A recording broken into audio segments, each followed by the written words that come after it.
اعوذ باللہ من الشیطان الرجیم بسم اللہ الرحمن الرحیم۔ السلام علیکم رحمۃ اللہ وبرکاتہ۔ آج میں آپ کو بہت ہی اہم باتیں بتا رہی ہوں جو کہ ہمارے پیارے نبی حضرت محمد مصطفیٰ صلی اللہ علیہ وسلم نے میدان عرفات میں 9 ذی الحجہ خطبے میں بیان فرمائی تھی۔ اب ہمارا کام یہ بنتا ہے کہ ہم ان باتوں کو غور سے سنیں اور اس پہ عمل کریں اور دوسرے لوگوں تک اس پیغام کو پہنچائیں۔ اللہ تعالی ہمیں ان لوگوں میں شامل کر لے جو اس پیغام کو سنیں، پڑھیں اور اس پہ عمل کرنے والے بنیں اور اس کو آگے پھیلانے والے بنیں۔ اللہ تعالی ہم سب کو رسول اللہ صلی اللہ علیہ وسلم کی محبت و سنت عطا کرے اور آخرت میں جنت الفردوس میں ان کے ساتھ جگہ عطا فرمائے، آمین ثم آمین۔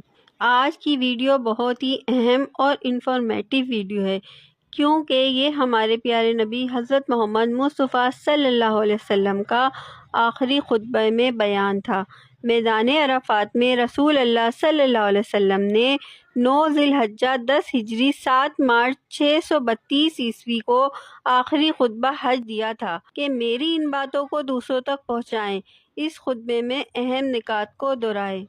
آخری خطبہ نبی کریم صلی اللہ علیہ وسلم کا۔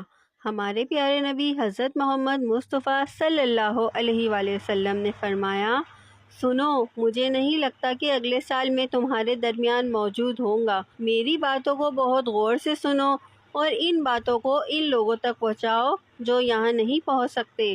نمبر 2، اے لوگو، جس طرح یہ آج کا دن، یہ مہینہ اور یہ جگہ عزت و حرمت والے ہیں، بالکل اسی طرح دوسرے مسلمانوں کی زندگی، عزت اور مال حرمت والے ہیں، تم اس کو چھیڑ نہیں سکتے۔ نمبر 3، لوگوں کے مال اور امانتیں ان کو واپس کرو۔ نمبر 4، کسی کو تنگ نہ کرو، کسی کا نقصان نہ کرو تاکہ تم بھی محفوظ رہو۔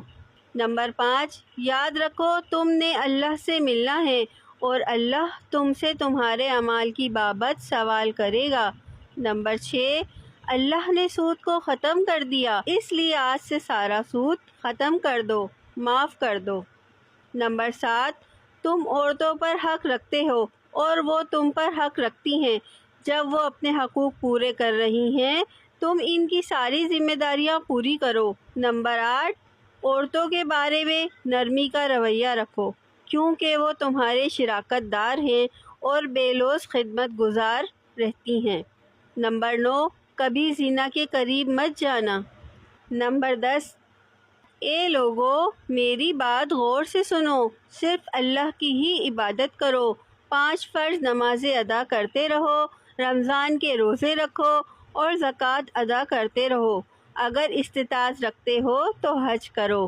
نمبر 11، ہر مسلمان دوسرے مسلمان کا بھائی ہے، تم سب اللہ کی نظر میں برابر ہو، برتری صرف تقوی کی وجہ سے ہے۔ نمبر 12، یاد رکھو تم کو ایک دن اللہ کے سامنے اپنے اعمال کی جواب دہی کے لیے حاضر ہونا ہے، خبردار رہو میرے بعد گمراہ نہ ہو جانا۔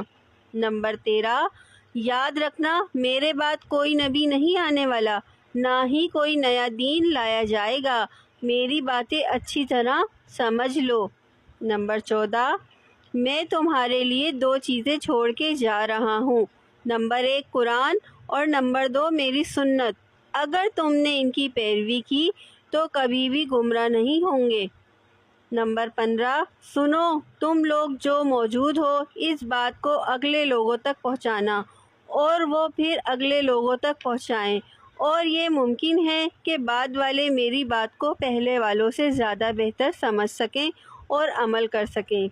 پھر ہمارے پیارے نبی حضرت محمد مصطفیٰ صلی اللہ علیہ وسلم نے آسمان کی طرف چہرہ اٹھایا اور کہا، اے اللہ، تو گواہ رہنا، میں نے تیرا پیغام تیرے لوگوں تک پہنچا دیا ہے۔ اللہ تعالی ہمیں ان لوگوں میں شامل کر لے جو اس پیغام کو سنیں، پڑھیں اور اس پہ عمل کرنے والے بنیں اور اس کو آگے پھیلانے والے بنیں۔ اللہ تعالی ہم سب کو رسول اللہ صلی اللہ علیہ وآلہ وسلم کی محبت و سنت عطا کرے اور آخرت میں جنت الفردوس میں ان کے ساتھ عطا کرے، آمین ثم آمین۔